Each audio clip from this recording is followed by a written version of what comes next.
Salibonani babukeli labalaleli endaweni zonke esingabe sikhona. Sithanda ukulibingelela ngegama lenkosi yethu Jesu. Sihlangana kusifundo esaleli viki, isifundo sesithupha. Singakaqhubekeli phambili ngizanxusa engilabo laba ukubana banamukele esifundweni njalo balibingelele. Ngiyalibingelela lonke ngegama lenkosi yethu Jesu. Okhulumayo nguNozinhle Ndlovu. Salubonani bathandekayo. Siyalamukela kusifundo sakulona leli viki, mina ngusiboneni Mhlanga. Liyabingelelwa ngegama lenkosi yethu Jesu Kristu. Silamukela kusifundo sethu. Mina ibizo lami nguNoncebanyoni. Asicimezeni sikhulekeni. Baba wethu osekhaya ezulwini, siyabonga ukugcina singabaphilayo kuze kufike sona lesi sikhathi. Sibonga elinye ithuba lokuthi sizofunda kabanzi ngawe. Esikucelayo ukuthi umoya ongcwele abe nguye ozasikhokhelela bese siguquka izimilo zethu, kwenzela ukuthi kwelinye lamalanga lingasekho khatshana sewuhlangabeze emafini. Egameni lika Jesu ehlala kuze kube phakade siyakhuleka. Amen. Amen. Siyabonga babukeli labalaleli. Injongo yokufunda kwamaviki wonke ngokuthi izimilo zethu ziguqulwe sifanane lo Jesu, silungele ukuza kwakhe okumasinyane. Isifundo saleli viki sikhuluma ngothando lukaNkulunkulu olulokwahlulela ngokulunga, kumbe sikufake ngesikhiwa njalo okwenzela ukuthi kusincedise kungabi lokunye okuzasilahlekela ekuchasiseni lesi sifundo, God's love of justice. Singakaqhubekeli phambili sizacela osibalelayo ukuthi asifundele indinyane okwaziwa ngekhanda esithola kuJeremiah isahluko ngesika 9 ivesi ngelika 24. Uzasibalela. Jeremiah 9 verse 24.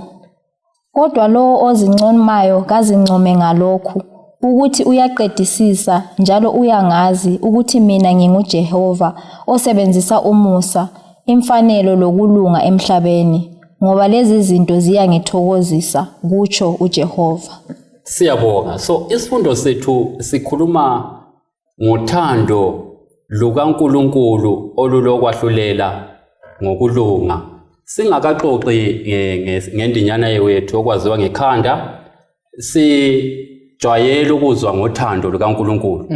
Into ezwisisekayo, kodwa sifuna ukuthi sike sichasise ukuthi ijustice kuyini. Sithe sikubeka esihlokweni lapha Mrs. Mhlanga sathi yikwahlulela ngokulunga, kodwa kungenzakala ukuthi ekufakeni kwethu esindebeleni ngaba kulokunye okulahlekileyo. Engxenye singathatha leli thuba ukuthi sichasise ukuthi sizwisisani nxa kukhulunywa ngejustice, ngoba namhlanje kumbe leli viki sikhuluma ngothando lukaNkulunkulu olule justice, ukwahlulela ngokulunga. Sitholani Mrs. Mhlanga? Siyabonga mfundisi. Angazi kumenza kubeka kuhle. Kodwa ngicabanga ukuthi nxa sikhuluma ngejustice sikhuluma ngendlela yokuphathwa komuntu eyiwe ekhangelelweyo. Abanye bangakubiza bethi isigwebo, abanye bangakuletha kungavuma ukuthi siphose sithi kuyisigwebo. Kusitsho indlela yokuthi nxa lo owenze lokhu bekufanele ukuthi yena abanjwe ngalindlela ngokufanele. Siyabonga. Abanye sitholeni. Mina ngizachasisa ngendlela yokuthi umuntu uthe esewonile. Ngokuona vele uRomans uyasivezela u3:23 ukuthi umuntu kwasokumele afe. Ijustice ibisingena ekutheni umthetho owawephuliwe wadinga ukuthi umphefumulo wesoni sona leso ufe. Bese sithola ijustice ingena ekutheni uJesu ubuya afe endaweni yomuntu, okungangokuthi nxa wenze olunye ulutho kufanele lokho kumele kukwehlele futhi lalapho kukwehlele usale uright. La nxa into yangikhona ngelihlo lethu sungabuyikhangele ukubone ngani kubi, kodwa umuntu wangikhona okumehleleyo uyakubona kulungile, ukuthi lalo owahlulelweyo ukhululekile, uthokozile ngempumela yakho konke. Siyabonga. So ngamanye amazwi indlela kubeka ngayo uMandlo lapha uthi oyahlulelayo lo oyahlulelwayo kumele bakwamukele besale besuthiseka ngesinqumo esiyabe siphumile. Utholeni Manyoni? Asihloleleni phambili. Siyabonga. So sifundile i-memory text kumbe indinyana yokwaziwa ngekhanda uJeremiah isahluko ngesika 9 ivesi ngelinge lika 24. Singabe sitholeni ngamafitshane ku ndinyana yethu yokwaziwa ngekhanda yaleli viki? Okutholakalayo laphana mina engizuzayo ukuthi uNkulunkulu ungubani. Uthi lo othokozayo kathokoze kulokho ukuthi uyangizwisisa ukuthi mina nginjani abe sezichasisa. Uyabona ukuthi Gatsheni ulapho okulempi uSathane ayilethayo against uNkulunkulu. Ngoba uNkulunkulu lapha uthe mina ngilesisa, ngiyahlulela, ngilokulunga, so uSathane ukulwa kwakho kune ngoba lesi siyisimilo sikaNkulunkulu.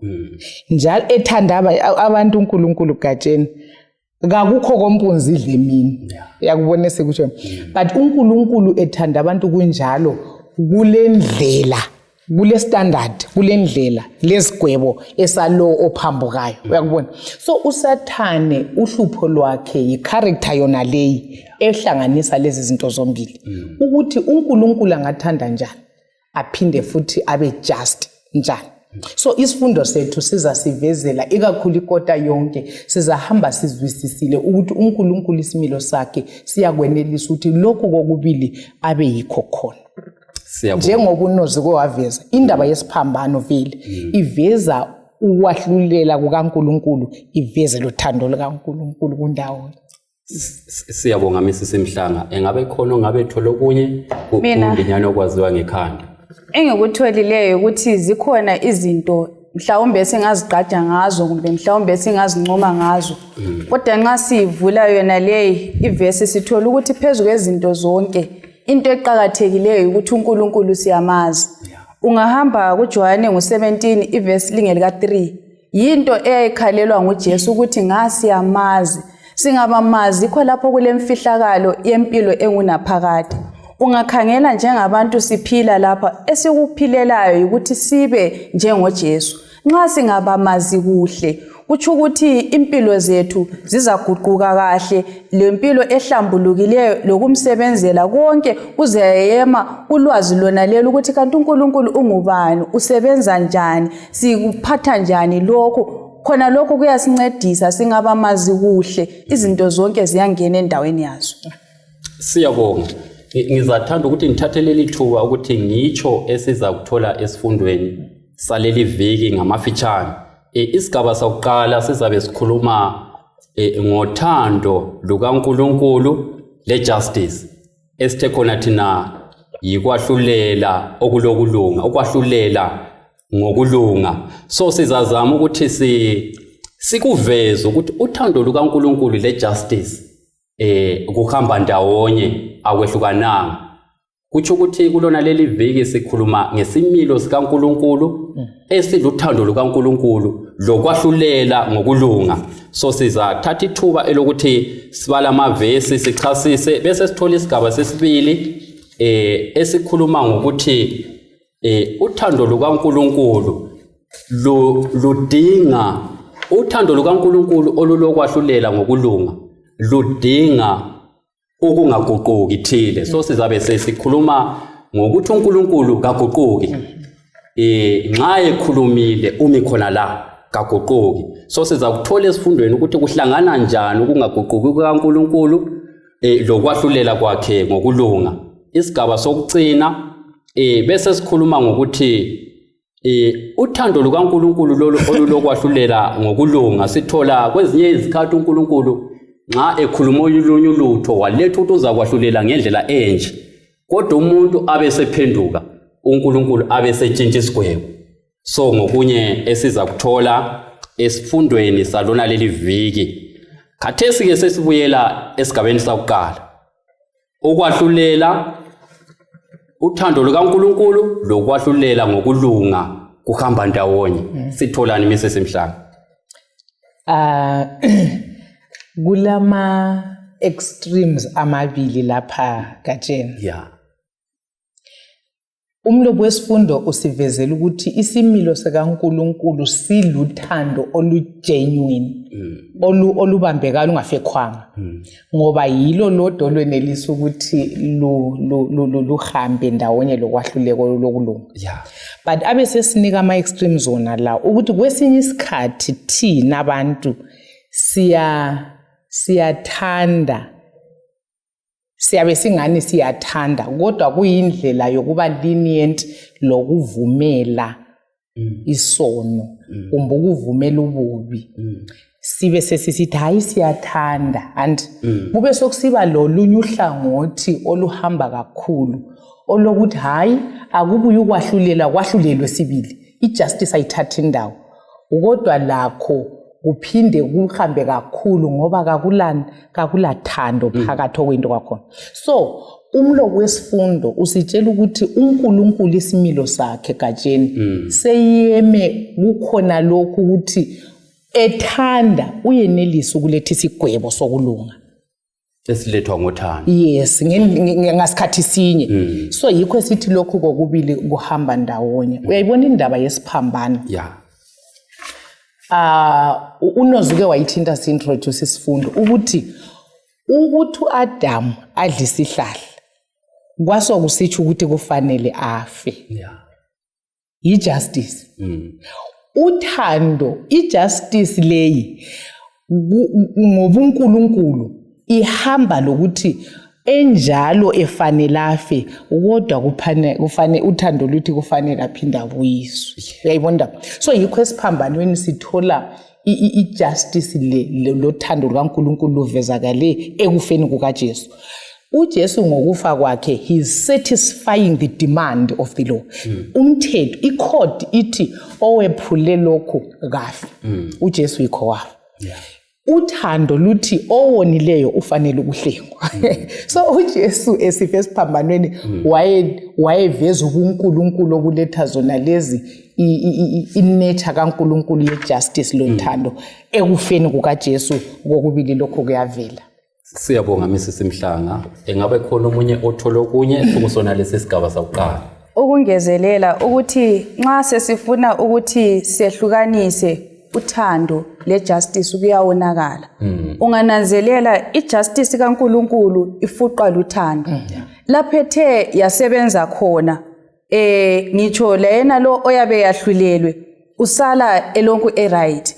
Ngeke ngithathe isibonelo ukuthi nxa ngalelana langa uAdam loEva sebedlile kwesihlahla nxa ebaxotsha engadini lapha. Thina ngokwethu sesingakhangela sibona ngani uNkulunkulu wonile kakhulu kumbe sebelocuku ukuthi abakhiphe kodwa sithola uthando lwakhe lanxa ebakhiphile baphuma begqoke amaqaba okule trace yothando likaNkulunkulu. Futhi sinanzelela ukuthi nxa singasafakanga uthando kujustice kumbe kwahluleleni uphuma ukuba cold. Thina njengabantu ukuthi okuyizinto lokhu izikhathi eziningi balalela ababukeli sijayele ukuphakamisa okukodwa bese konakala kumbe siyehlisa okunye kuyonakala. Ungagijimisa ijustice yiyo lana yenza ukuthi umuntu ogwetshwe azubuhlungu ukuthi umuntu lapha simenzela ukuthi athole okumfaneleyo. uNkulunkulu uyathola okufaneleyo kodwa usale uthokozile ngakho. Kukanti futhi ngenye ingxenye njobe ethintile uMrs Mhlanga ukuthi kulama extremes angu2. Nxa uthando lungagijima lungela justice yilo lolana olulokuyekethisa ukuthi la nxa usenza into elimazayo uzalimala ngoba ngizakuyekela kunjalo. So uNkulunkulu sengathi engasisiza ukuthi lathi ezimpilweni zethu lapho esahlulela khona kasingachiyi uthando. Futhi lapho esiphila khona uthando lokwahlulela ngokulunga kakuhambe konke. Banenge abalimeleyo emakhaya lezimulini ngendaba yokuthi okunye siyakugijimisa okunye kusale kakuhambe kunjalo akwehlukaniseki. Manyoni. Mina engikuthande kakhulu lapha na ukuthi kuthiwe uthando lejustice. Ngisebenzisa ibala lesikhiwa kuthiwe belong together.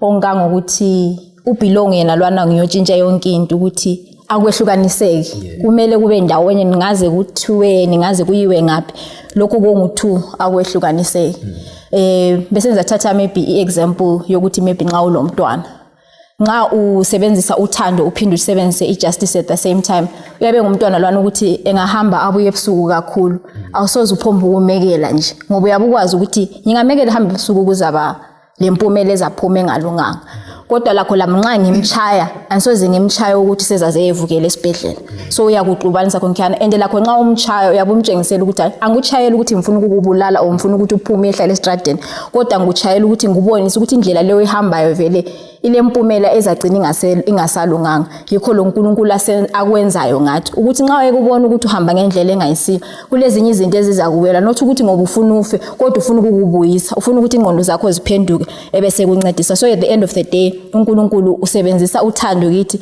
aphinda asebenzisa ijustice eyesibuyisayo kuye. Siyabonga ababukeli labalaleli uzasivulela uMahubo isahluko ngesika 33 ivesi ngelika 5 sizabala futhi lo Isaiah sahluko ngesika 61 ivesi ngelika 8 nxa evula amavesi lawa okunye okufanele ukuthi sikuthinte la yikuthi njoba sokuthintiwe ukuthi thando lukaNkulunkulu le justice kuhamba konke kwezinye izigaba siyazithola kumbe kuse church kumbe kungaphi ezimulini lapho kufanele kwahlulelwe khona izikhona yini izigaba ezingatholakala khona ukuthi kuba lokwahlulela kodwa kungafuqwa luthando kuthi ukuthi lokho sizaxoxa ngakho ngemva kokuba lamavesi uMrs Mhlanga uthinta ezinye into eziqhakathekileyo lapha ukhulume ngokuthi kwesinye isikhathi njengabantu umuntu nxa simbona ephambanisa sila lokho kungani luthando kodwa sicompromise singakhuzi kube ngani luthando akayisiyo ijustice ekhulunywa uNkulunkulu bese kusiba lokuthi isahlulele sibili kodwa kungelathando isono sikhuziwe kodwa kulathando phakathi uNkulunkulu sengathi engasiphathisa sizame ukubana singene kulokho uNkulunkulu afisa ukubana singene kukho. Mahubo 33 verse 5. Ihobo 33 verse 5 ithi yona uJehova uthanda ukulunga lokwahlulela okuqondileyo umhlaba ugcwele uthando lwakhe olungaphuthiyo. Evula uIsaiah 61 ivesi lika 8 mhlawumbe ukhona umunye ofuna ukuthi khulume ngokuthi kambe kwenzakala yini ukuthi lase church kube khona okwahlulela okungelathando phakathi kuyatholakala izinto ezinjalo kumbe futhi kube ngani luthando isono singakhuzwanga kodwa ke ubona ukuthi lapha konakele la izinto ezinjalo zingabe zitholakala mhlawumbe abali verse bese sikhuluma sesibalile uIsaiah 61 verse 8 sesikuhlanganisa konke. Isaiah 61 verse 8 ithi yona ngoba mina uJehova ngithanda ukwahlulela kuhle ngizonda ubugebenga lobubi ngobuqotho bami ngizabanika umvuzo ngenze isivumelwano esingapheliyo labo. uNkulunkulu uthanda ukwahlulela ngokulungileyo sithole asixoxeni. Mina ngithola ibalance and ukuthi uNkulunkulu ufuna ukubona ijustice isenzakala. But nxa ngisiye embuzweni wakho laphana okwawubuza ukuthi ekuphileni kwethu siyenelisa yini ukuthi njengabantu sibe fair sibamba abantu ngothando lomthetho konke lokwahlulela kuphume kuhle. Mina ngicabanga ukuthi inhliziyo yomuntu okuthiwa yijustice enhlizweni yomuntu ungakunanzelela izikhathi eziningi kubuya kungani lochubo kungani irevenge eyokuthi kuyabe kufuna ukuthi sithi layo umuntu kakuzwe ukuthi lokho kubuhlungu njani. Kumbe sihambe kwenye extreme end eyokuthi sithi hayi ikekelwe bakithi asimzweleni liyakubona sekutsho but uNkulunkulu kakho khona lapho uNkulunkulu uthi deserve lokho kakwamukeliswe kodwa kakumlahli kajonge ukuthi amlahle yena lo emamukelisa lokho okumfaneleyo uyambuyisa uyamthanda. Yikho indaba yesiphambano izakuma iuniverse yonke iveza ukuthi uNkulunkulu uluthando. Zangeke labantu bazifunela intando yabo, kazange futhi abaphathe ngochuku, kodwa wakubhalansa kokubili. Thina kwesinye isikhathi nxa sisithi ijustice ayithatha indawo uGatsheni, uhlubone lamaphimbo wethu lochuku lwethu siyabe sifisa ukuthi umuntu gaye kuzobuhlungu i-revenge. Kodwa uNkulunkulu befisa ukuthi ngabe nxa sivuma ukuthi ijustice le yena layo iqhubeke ibifanele ukuthi ihambe igcotshwe ivutshaniswe lothando. Nansi indaba eqhakathekileyo. Ijustice kumele ukuthi ihambe ifuqwa luthando. Sitholeni abantu. Mina ngithole khona phana ukuthi thina njengabantu vele lokho kuyizinto kokubili sijayele ukuthi sikwehlukanise. Kunganti sithe sifunda lapha sathola ukuthi uNkulunkulu uyathanda ijustice futhi ufisa ukuthi ayibone lakithi. Thina manje nantuhlupho kasikujayelanga ukuthi lokho kuyizinto sikubone kunjani uhamba ndawonye la nxa sikhuluma siyakwehlukanisa. Sithola ukuthi ukuze kuvele phakathi kwethu kuyadinga ukuthi uNkulunkulu yena lo osimilo sakhe engujustice elungile ahlale phakathi kwezimpilo zethu ukwenzela ukuthi kubonakale kithi ngezithelo ukubana lathi sesisenza njengaye. Ungananzelela izikhathi eziningi njengabantu ukuthi sibe le justice lothando kuhlangene kunzima kakhulu, kodwa singakwenza siphathiswa nguJesu. We can do all things through Christ who strengthens us. Nxa esiqinisa emakhaya ethu, kuma company ethu, ebudlelwaneni bethu, phela lapha Gatsheni ububi bubhahile. Kwezinye izikhathi balalela isikhuluma ngabanye abafuthelanayo ababone lokhu kusenzakala kwehlukanisiwe futhi kwatholakala endaweni okungakhangelelwanga khona. Kodwa uNkulunkulu nguye kuphela ongasisiza. uJesu kuphela nguye ongasisiza ukuthi siveze zona lezi zimpawu ezithandwa ngumlimi. Yazi nozi nxa ithinta lokho Gatsheni ngikhumbuza. uDavid at some point kuthiwa wabala abantu. Ungafuzanga ukuthi athathe census anti uNkulunkulu esemthumela umprofeti ukuthi ayemkhuza wamnika ngabona izinto ezintathu obekumele ukuthi azikhethe njengendlela yokuthi azuze idiscipline. But uDavid uphuma esithi ayikungangcono ngiwele esandleni sikaNkulunkulu. Wathi umuntu ngoba kwathiwa enye I think kwakuyimpi ukuthi kube lempi eko-Israyeli okwethubela ingaka kumbe wada isandla sikaNkulunkulu singcono ngoba lapha esichaye khona siyaphinda sipholisa. So yisisimilo sikaNkulunkulu. Angikwazi ukuthi ihuman heart ilakho lokho yini. Yikho unoza akutsho angithi ngikhumbuza ukuthi kumele siye kuNkulunkulu ukuthi lokho kokubili sikubambe njengabantu siphathe khangela umuntu engawona even eChurch ukuthi uhlangani sezuza isigwebo sokuthi lo bengaya kufa akulamnto lendaba la. But uthando lukaNkulunkulu sithe uAdam okwamenza wasuswa engadini ukuthi wayesewonile but wasuswa ngothando. Wasuswa khangela lo thando lwalumvimbela ukuthi ayekudla itree of life ukuthi athe sewonile aqhubeke phi. Uyalibona uthando lukaMnene ende lwamlandela sokusuka uNkulunkulu kuye sezembe sengamahlangu izulu lamlandela lamgqokisa.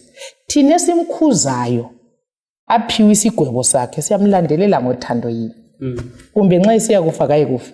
So yiyo iheart sizwisisa ukuthi ijustice kaNkulunkulu ile heart ayikho dry ayikho cold ayikho stern ayilachuku ithanjiswe luthando lukaNkulunkulu. Singangadluli khonapho Gatsheni. Ngicabanga ukuthi thina njengamaKristu nxa sisithi thina uNkulunkulu uyafisa ukuthi abone ukwahlulela ngokulunga kungena phakathi kwethu. Kusifaka kwelinye izinga elokuthi lapho okule injustice thina njengabalandeli bakaNkulunkulu kumele sibe ngabantu abaza kumela iqiniso.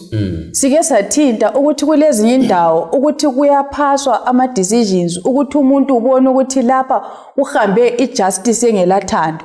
lapha kuhambe uthando olungela justice. Okungangokuthi ngezinye izikhathi balaleli lababukeli kuzadinga ukuthi sibe unpopular, singazwisiseki. Ngoba uNkulunkulu nxa esithi uyakufuna lokhu gatsheni uqinisile and futhi userious ngakho. Sometimes sizazithola sesingene kwezinye indawo esingacabangeli khona sizama ukuthi simele khona lokhu uNkulunkulu afisa ukuthi akubone kubonakala emhlabeni. Manyoni befuna ukutsho something siyabonga Andlo. Kulenye quotation say the steps to Christ or good desire of ages ngizayifaka ngesikhiwa ithi yona God's hate for sin is as strong as death. But his love for the sinner is stronger than death.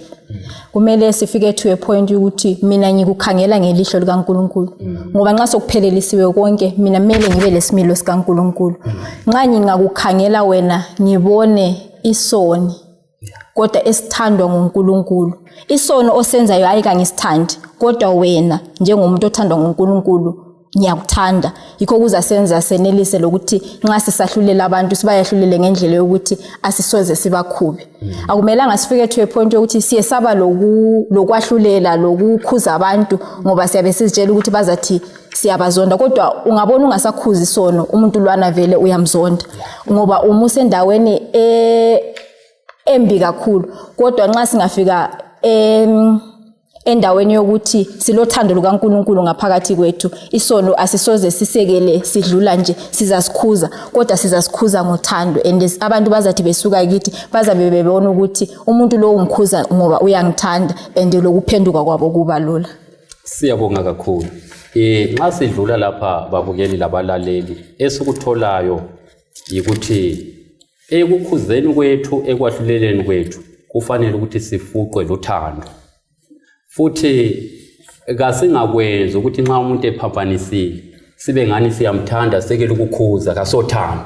So sithola ukuthi lapho kulothando khona kule justice kuhamba ndawonye. Akuvumi futhi ukuthi kube le justice uthando lungekho. uNkulunkulu kasiphathise even lemabandleni ethu singena kuma church board izinqumo kazenziwe ngothando. Umuntu nxa senikwe isigwebo sakhe kalandelelo ngothando ngoba uJesu ufuna sonke sinjani sisindiswe. Okhona phana kusakhulunyiswana laye akalandwe ngothando engaziboni ngani seyisona esikhulu kasemkeleki laphambo kaNkulunkulu. Konke kufanele ukuthi sikwenze ngothando. Sesingene esigabeni esinye esiqhakathekileyo esikhuluma ngejustice. Uthando lukaNkulunkulu lokwahlulekela okulungileyo ludinga ukuthi kungabi lokungaguquki.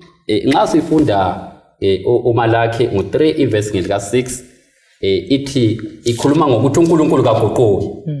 So esukuthola esifundweni lesi yikuthi okunye okwenza ukuthi uNkulunkulu ayahlulele ngothando yikuthi yena ubunguye bakabutshintshi Mrs Mhlanga. Angazi ukuthi sitholeni lapha na sibala ukwahlulela kukaNkulunkulu aku influencewa yikuthi ngubani kungaphulani kalani. Angazi sitholeni lapha singakabali amavesi. Sinanzelela ukuthi khona phana sithola kuMalaki ngo2 iverse lingelika 17 khona phana ukuthi wonke umuntu owenza okubi nguye ozawelwa ikwahlulela kukaNkulunkulu. Okungangokuthi akukhiphi abanye. Nxa kuthe umuntu oyenza okubi kuthi ukuthi uNkulunkulu bonke abantu ubafaka abakhangele ngesikali esifananayo. Kunjalo. Okungangokuthi indlela ayenza ngayo kimi lendlela angenza ngayo kuwe la kuMrs Mhlanga mele kufanane ngoba nxa siyenze lokho angakuthandiyo impumela yakhona iba natural njengokuthi into ungahlanyela mele unjani uyivune. So sithola ukuthi uNkulunkulu katshintshi njengathi gatsheni. Kwezinye izikhathi mina ngiyakhangela bese ngibona ukuthi ubani umngani wami akuvumi. Lami sengizaphonga ukuthi mngani wami ungakwenzi lokhana kodwa nxa sokungomunye sengeza umbuso wamaMed lamaParis ongaguqukiyo sengisima ngiqinile kodwa ngiuyekethisela abanye. Sinanzelela ukuthi ijustice kaNkulunkulu kayikhethi umuntu ihlezi ifanana. So uNkulunkulu nxa ekhangela umfundisi ekhangele noma ngubani osebandleni ubakhangela ngendlela enjani efananayo. Nxa ebahlulela kakhangeli ukuthi lo umuntu uphethe uphi umsebenzi. Siyabonga. Ukhona umunye ufuna ukutsho something egcizelela khona lapho. Impartiality ngenye attribute kaNkulunkulu. Kuyisimilo sakhe. Kathathi bribe. Katshengisi kathathi hlangothi. Manje ingqondo yomuntu ihlupha ngokuthi nje ubunonzi ekhuluma iya ngokuthi umuntu ungenzeleni kumbe ngubani oseyenze lokho. Even kuma courts awomhlaba. Ama injustices asemanenge ngesizathu sokuthi kuya ocommit crime ngubani, owonileyo ngubani, ulemalini, ula CP status ungubani. So yikho sokudetermine. But umlobo wesifundo sivezela ukuthi uNkulunkulu kasomuntu. Numbers la sizafunda ngayiphambili uthi uNkulunkulu asomuntu. So uNkulunkulu ngayi ngokuthi umumo kaThesu unjani. Sithi ukwahluleka kumbe ijustice yakhe kayisoze ibe executed ngokuthi khathesi ngubani, khathesi umumo unjani. So yikho isithi kudingeka iconstancy ekumeni immutability ukuthi ukungaguquki vele. So uNkulunkulu nxa eletha isigwebo usiletha ekuthini kungenziwa lokho okuphambukayo isigwebo yilokho akulandaba lokuthi kwenziwe ngubani. Siyabonga Sisimhlanga. Ungaba ufuna ukutsho something. Ungabala njalo emabhukeni omoya wesiprofeti xa ubala ngabantwana kuthiwa indlela yokudida umntwana masinyane ukuthi namuhla ayenze ulutho umchaye and then kusasa alwenze umyekele. Uyasale didekile ukuthi kanti vele ulutho lolu lu right kumbe ni lu wrong. So uNkulunkulu njengomzali wethu, that's why ehlala efanana ngazo zonke izikhathi. Akafuni ukuthi namhla uvuke uconfused ukuthi kanti lesi isono kumbe kasiso sono. So uzahlala efanana akubekayo ekuqaliseni komhlaba la namhla kulokhe kumile ngoba akafuni ukudida umuntu, akafuni ukuthi sokuphelelisiwe. Ngithi hayi but lapha wangiyekela kwadlula nje lwana umiyekelile kodwa sonke usitreat ngendlela efananayo and mina ngingakwenza namhla uzanitreat ngendlela efananayo ngaze ngikwenze after 20 years uzanitreat ngendlela efananayo ngoba uNkulunkulu ofanayo ongafuni ukudida umuntu. Sizabala amavesi siyabonga kakhulu. Umalaki 3 ivesi ngelika 6 sizabala futhi lo Jakobe sahluko 1 verse 17. Uzabala uMalaki 3 verse 6 khathesi. Umalaki 6 Malaki 3 verse 6 uthi yena mina uJehova kangiguquke ngalokho lina bazukulu baka Jakobe kalibhujiswanga. Jakobe 1 ivesi ngelika 17. So sebekhulumile lapha abanye bami babukeli labalaleli ukuthi uNkulunkulu ekwahluleleni kwakhe kakhangeli ukuthi lo ngubani. Lokhu kuvamile kithi abantu ukuthi kumbe kusechurch indaba kaMfundisi kumbe kaChurch elder kumbe kaMdikoni kumbe kaMtaka mfundisi umtaka elder kwesinye isikhathi iyambambathwa. So ukukhuzwa kwesono sokusiya ngokuthi lo ngubani kwenziwe ngubani kodwa uNkulunkulu kakhangeli njalo ngoba uNkulunkulu kanjani kaguquki njengathi abantu. James 1 verse 17. uJakobe 1 verse 17 ithi yona zonke izipho ezinhle lezipheleleyo zivela phezulu zehlele phansi zivela kuyise wezibane zasezulwini ongaguquki njengemithunzi echudukayo. Siyabonga sisitholani ke lapha Sisimhlanga. Mina ngiyazibuza ukuthi ngabe uNkulunkulu uyikhona lokho ngabe umhlaba unjani like ukuthi ngabe kuye kukhona ukuguquka. Namuhla ukhuluma olunye ulutho kusasa ungolunye ulutho ngabe kule confusion yodwa kodwa khona lokho isimilo sakhe khangela into kade uyikhuluma ngike ngicabange kulabantwana baka Eli labana mfundisi. uNkulunkulu ekhulumile ukuthi hayi vele izinto ezingcwele zingcwele. Even uza akulandaba ukuthi zibanjwe ngubani izinto ezingcwele kazibanjwa. Liyakuze sikutsho. So ngiyakupoint edithintwa lapha nguNongcebo ukuthi kunjani ukuthi omunye uNkulunkulu simkhonza njani ukuthi ngabe ukuye ngawupartial ukuthi kunozi athi lokhu kungcwele unozi anikwe isigwebo sakhe kusasa kubanjwe nguNonceba avuke engagwetshwa hayi kaHabi. So ngicabanga ukuthi even uNkulunkulu ngabantu bamkhonza ngokumzonda abanye ngaba bavuma ukuba ngamahlanga. So mina ngibona kuyisimilo sikaNkulunkulu esifanele ukuthi ngabe lathi siyiso sona ukuthi sime kwazi ukuthi siyilokho yikho esiyikho khona singakhangela abantu sibehlukanise yes emizameni yethu yokukhuza isono kodwa sibakhangele ngendlela enjani efana na ngikhumbula ngolunye usuku ngikade enye imota angiseGwanda laphana owayi-driver lwana ngangakwazi ukuthi lipholisa umnikazi wemoto ngambonela ku road block ukuthi leli lipholisa so esekhiphe incwadi emvezayo ukuthi uyini kwakhanya kengumuntu omkhulu ngoba ngabona esesaluthwa ku road block ukuthi lo ngumuntu omkhulu so kuthi amapholisa lawana ayesekhangela ngokuthi lo nguboss wethu ukuthi imoto ifile kumbe kayifanga abalandaba kumbe lethaya selizadubuka wadlula ngenxa yokuthi yini lipholisa. So yikho esikufundayo lapho ukuthi hayi uNkulunkulu kanjalo uNkulunkulu ekuqondiseni kwakhe ngoba esukuthola esifundweni lapha ukuthi ukuqondisa kukaNkulunkulu kulothando phakathi vele akufunayo ukuthi abantu babuyele kuye. Ukhona ufuna ukutsho something singakaqhubekeli phambili ukugezelela khonapho lapha duthinta khona ukuthi nxa ekhuluma ngokuza kosuku lwakhe okuyi-judgment isizathu yikuthi abizele abantu ukuthi baguquke.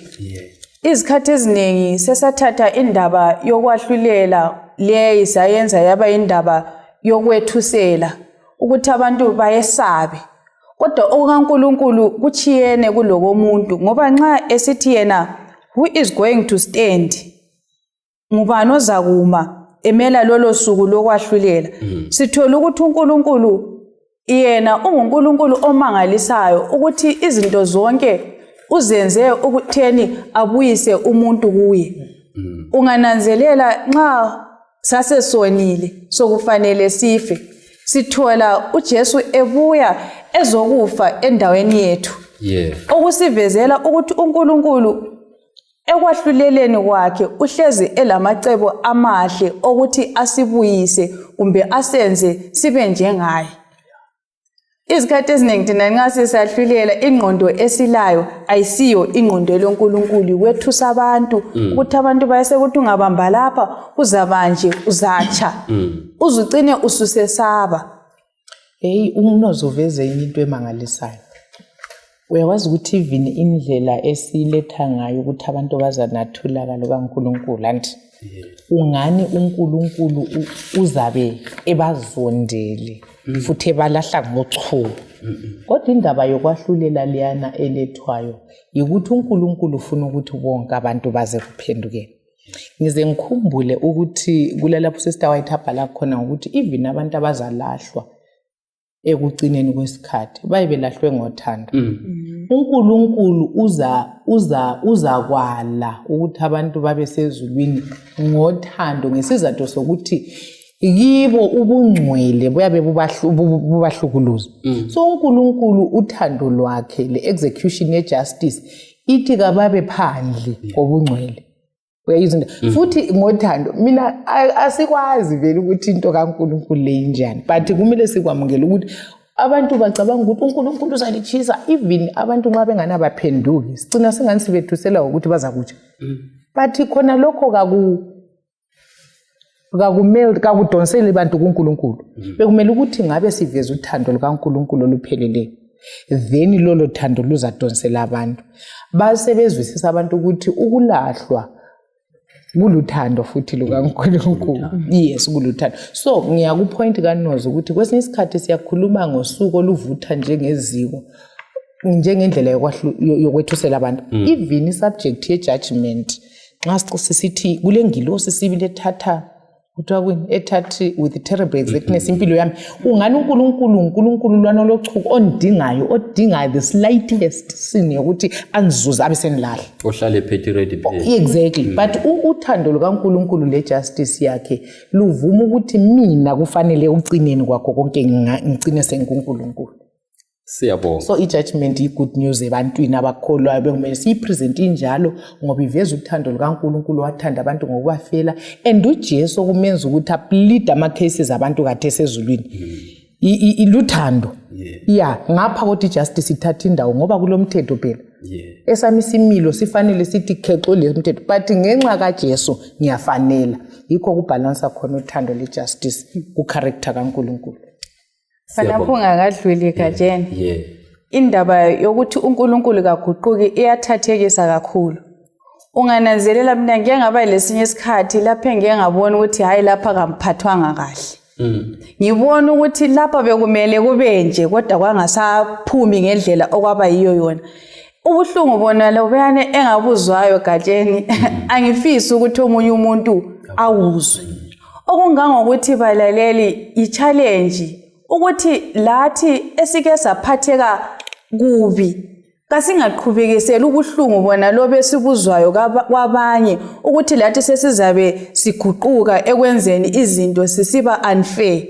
Nginanzelela ukuthi khona lokho engakuzwayo mina hayi angifisi ukuthi omunye umuntu akuzwe lanxa sembona sokonakala okungani kusondelela ukufanana lakho nokho ngihle mphangisa ukukhuluma ukwenzela ukuthi omunye la angakuzwa khona lokho ukuthi kunjani ukuthi shwa ube treated unfairly. Siyabonga kakhulu. So nxa sidlula laphana sithola ukuthi vele uNkulunkulu akakhangela ukuthi lo ngubani. Isifundo lesi siyasithola kuLucifer. uLucifer wayele ofisa enkulu kakhulu. Kodwa esephambanisile uNkulunkulu wamkhipha ezulwini ngothando. Ngoba konke kwenza ngani ngothando. Umisisi Mhlangu ukuthinta indaba yokuthi even labazalahlwa bazalahlwa ngothando. Ngoba uNkulunkulu konke akwenzayo kwenza ngani ngothando. Lathi sengathi singathatha lesi similo sikaNkulunkulu esokuthi indlela esiphatha ngayo abanye abantu ikayifuqwe luthando.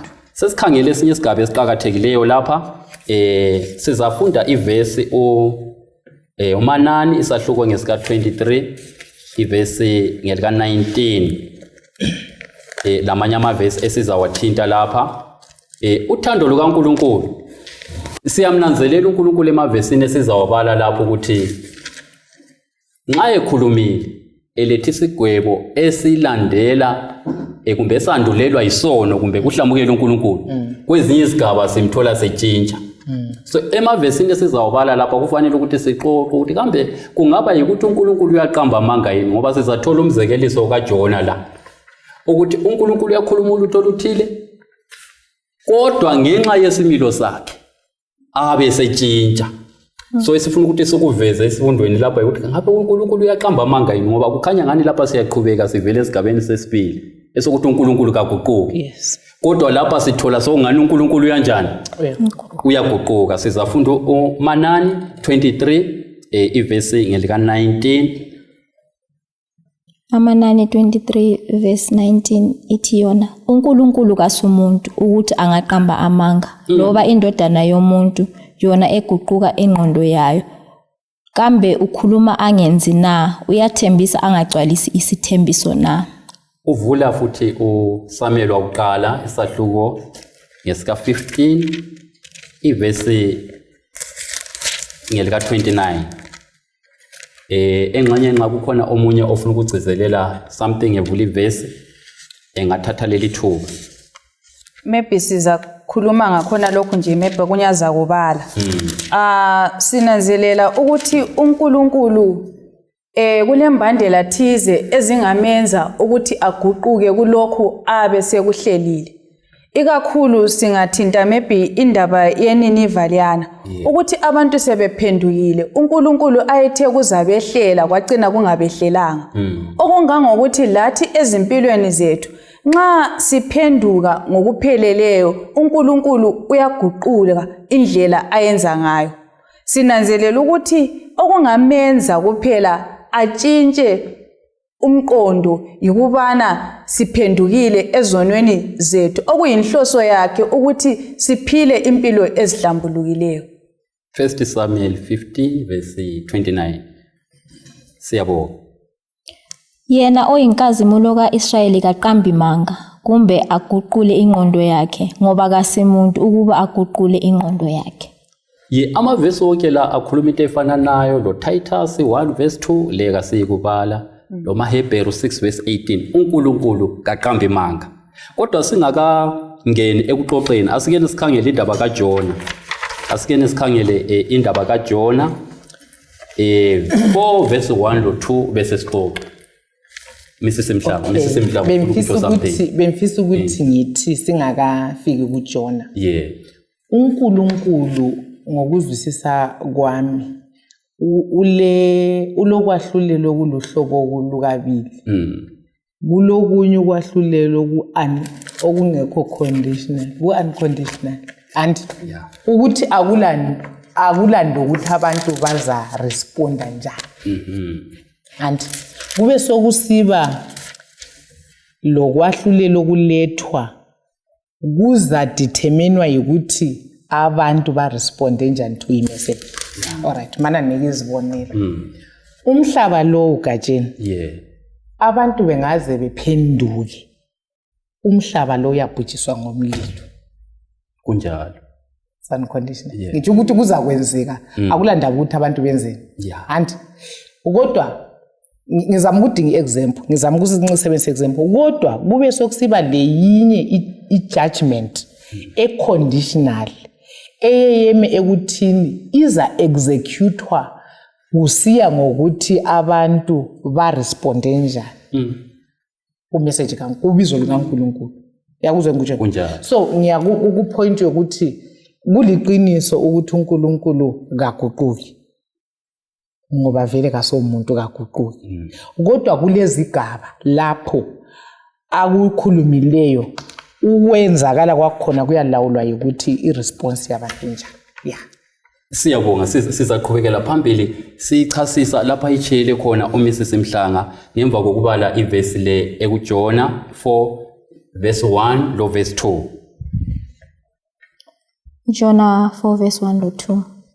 Kodwa uJona wacaphuka kakhulu wazonda wakhuleka kuJehova wathi, "Hawu Jehova, kakusikho lokhu yini engakutshoyo ngisesekhaya? Yikho okwangenza ngaphangisa ukubalekela eTashishi.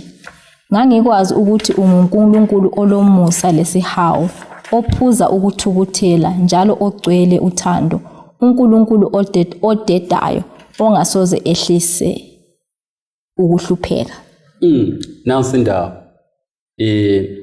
uNkulunkulu simthola ke lapha endabeni yeNiniva. Njengoba uMrs Mhlanga ichasisile ukuthi kulezinye izinto ezingeke zatshintshwa yithi thina njengabantu. Kodwa zikhona ezinye izinto uNkulunkulu athi nxa ezikhulumile ngenxa yokuthi uNkulunkulu vele akudingayo yithi ukubana sibuyele ngapi? Sibuyele kuye. Ngemva kubana kusokuchunyayeliwe abantu bengaphenduka. Hayi, uNkulunkulu uswazi senganjani? Sengalususa. Endabeni yeNiniva uJona uyachumayela. uNkulunkulu abesebamba uswazi lolwana kade mele chaye ngalo iNiniva. Kodwa konke lokho akumenza abe ngumqambi wamanga. Ngoba esifunda ngakho lapha isimilo sikaNkulunkulu esothando. Lokwahlulela okufuqwa yini? Luthando, ukwahlulela okulokulunga phakathi. Angazi ukuthi sitholani xa silanda ukuyagoqa isifundo sethu laphana kusona lesi sigaba.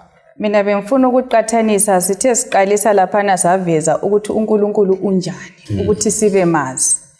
Nginanzelela ukuthi khathesi singaba mazi ukuthi uNkulunkulu into engamenza ukuthi aguquke ukuthi sichiye izono zethu nxa kulezinto kade zingasiwela ku-message esiyabe siyitholile kumbe umlayezo eyabufikile uvela kuNkulunkulu. Khona lokho gatsheni kuzasenza ukuthi sigweme indaba esijayele ukuyenza njengabantu ukuthi sithulise umzwangedwa ngokuphatheka emsebenzini kaNkulunkulu singachiyi sivuma izono. So khona lokho kuyasinika ukuthi sibe lolwazi ukuthi hayi ukuhlabela, ukuchumayela, ukuphatheka, ukukhipha kwechumi ko-Israyeli abanye babecabanga ukuthi maybe ungahamba uyechisa impepha uNkulunkulu mebhulaka lwakhe lungadeda. Even lesintwini siyasibona abanye besithi abadala bayapholiswa. uNkulunkulu kuphela akufunayo okungamguqula ukucabanga kumbe izijeziso ezingawela phezulu kwethu ukuthi sivume izono bese siziyekela. Yikho kuzasisiza kuphela. Hathi ukuthi sithulise imizwangedwa ngokwenza ezinye izinto. Kakhulu. Siyabonga. Ngicela ukuthi ngezelele kulokho kuthiwa uMnozi.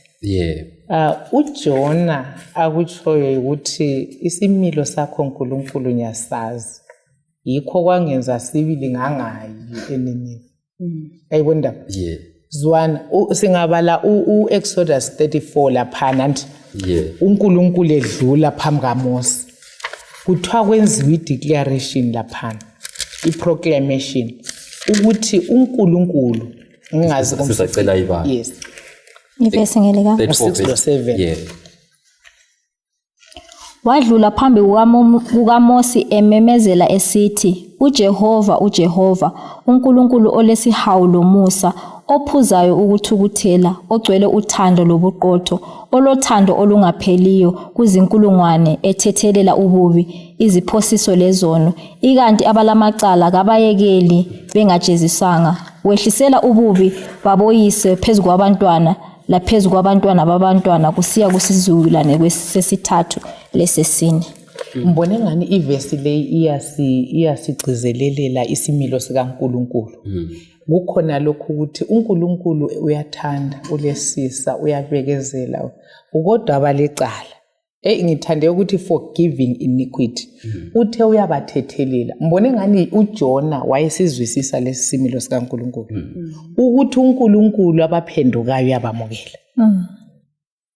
Yikho esithe kulesigwebo esibuyayo gatsheni seyeme ekuthini ukugcwaliseka kwaso kuya ukuthi mina ngenzeni ngobizo likaNkulunkulu. So uJona usibisele kuthini yena uyazwisisa ukuthi isimilo sikaNkulunkulu sinjalo uyikulunga la ngakho konke. So abantu nxa bephenduka uNkulunkulu uyabamukela.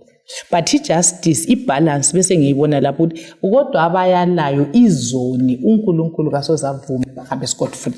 So yikho esibiyela khona sizuze ibalance kumbe icombination yezinto lezi ezimbili. uSathana athi kuNkulunkulu kakuvumi kodwa sizibona zivezwe esiphambanweni. UNoncebo kwathinta indaba uNkulunkulu uzonda isono with passion. Kodwa isoni usithanda ngothando lungapheli. So yisi isimilo sikaNkulunkulu. Ngilombuzo khona lapho. Umanyoni ubefuna ukuthi something kodwa ingcono ngihle ngilethe umbuzo lo ukuthi njengoba sithole esifundweni lapho ukuthi uNkulunkulu nxa abantu bengaphenduka uyatshintsha ingqondo. Thina abasiphambanisa ke nxa sebetshengisile ukuthi hayi sebephendukile sekwamukela njani Nceba uthi utsho lokho kade ufuna. Ngifuna ukubuza umbuzo nalo lapho ukuthi akula thina yini ukuthi nxa sibakhangele sithi I hope awusozuthole ilizwi likaNkulunkulu ngoba uzaphenduka wena ngoba ngifuna uchile ngani asizitholi lathi yini sisiba ngabantu abanjalo. Kodwa nxa uthando lukaNkulunkulu solukhona ezinhlizweni zethu sizabafisela labo ukuthi baphenduke. Kodwa ngenhliziyo engaphendukanga uyabufisa vele ukuthi bangatholi usindiso. Nxa kusenzakala konke lokho esikukhulumayo ngifisa ukuthi sikuzwisise babukeli labalaleli ukuthi indaba le esikhuluma ngayo ngawethu amandla kayeni lase ukuzama ukukuphila lokhu Jesu engekho. Kufanele ukuthi sifike esigabeni sika Paul kwabaseGalatia ngo2 verse lika 20 athi ngibethele okunyalo basho loKristu akuseyimo ophilayo kodwa uKristu sephila kimi. So kasimvumeleni uKristu aphile kithi ukuze isimilo sikaNkulunkulu sidaleke kithi esokwazi ukuxolela ukuthethelela ukuthanda umuntu kungelani lokuthi ungubani wenze njani ukwenelisa ukuxolela. Engxenye kusona lesi sigaba siza lika ithuba uMandlo atsho amazwi okucina silandele umanyoni sesicina ngoMrs Mhlanga abesesikhulekele. Siyabonga balaleli lababukeli. uKristu kuphela nguye ozosiza izoni zonke lapha. Kunzima ngelihlo lethu ukuthi sihlanganise uthando lokwahlulela ngokulunga kuhambe kundawonye. Kunzima futhi ukuthi umuntu ekuphathe kabi umkhangele uguquke njengoKristu ukuthi umuntu nxa ephenduka ubusutshintsha indlela kade ukhangela ngayo izinto. Kodwa uKristu uyenelisa ukuthi asincedise ukuthi sibe njengaye. Sengathi umlimo engasiphathisa kukho konke sifunde ukuthi sibe njengaye, simfuze lekwenzeni lalapho sihlangana lama injustices sifunde ukuba njengoKristu. Mina engakutsho ukuthi isifundo lesi sifika as impendulo yomthandazo. Kwesinye isikhathi ubona wehlela ngezinye izinto empilweni uzuzibuza ukuthi kanti khonokho vele kuzokwenzani. Engufundileyo lami namhla ukuthi ungabona kusenzakala izinto eziningi uNkulunkulu uthi ngikufuna back, uzama ukukuqoqa ukuthi uphenduke. So kubabukeli labalaleli ungabe kuyikwini uhamba through khona banakwazi ukuthi uNkulunkulu akakuchayela ukuthi ufuna ukukuxoxa, uyakuchayela ukuthi phenduka ekhaya, and nxa siphenduka uyasamukela. Engufisa ukuthi sisale sekubambile lami enkufundayo isimilo sikaNkulunkulu ukuthi kafani lathi thina yithi bekufanele ukuthi ngasiyakhalela ukufana loNkulunkulu kangaka. uNkulunkulu sithanda sonke. Indaba yesiphambano kuthiwa eternity yonke iyabifakaza into eyodwa eyokuthi uNkulunkulu uluthando. Amanxeba uJesu azabe lawo iphakade yonke azabe fakaza lesi similo esifunda ngaso. La nxa sifika ezulwini kuyamangalisa ukuthi sifika njani. Sifika ngenxa yothando lukaNkulunkulu. La nxa kade sike saba izitha zikaNkulunkulu, kodwa ijustice lothando lukaNkulunkulu kuyasibuyisa.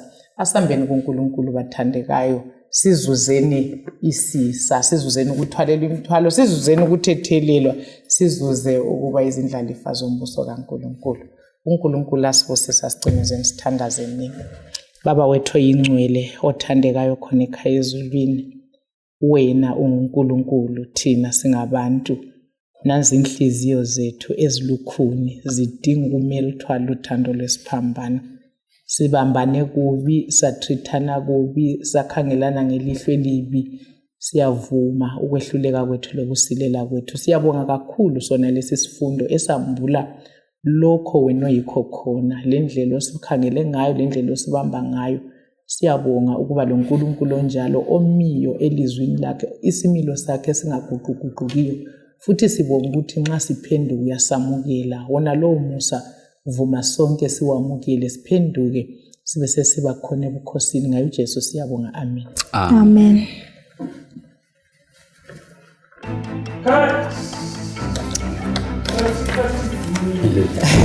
Amen.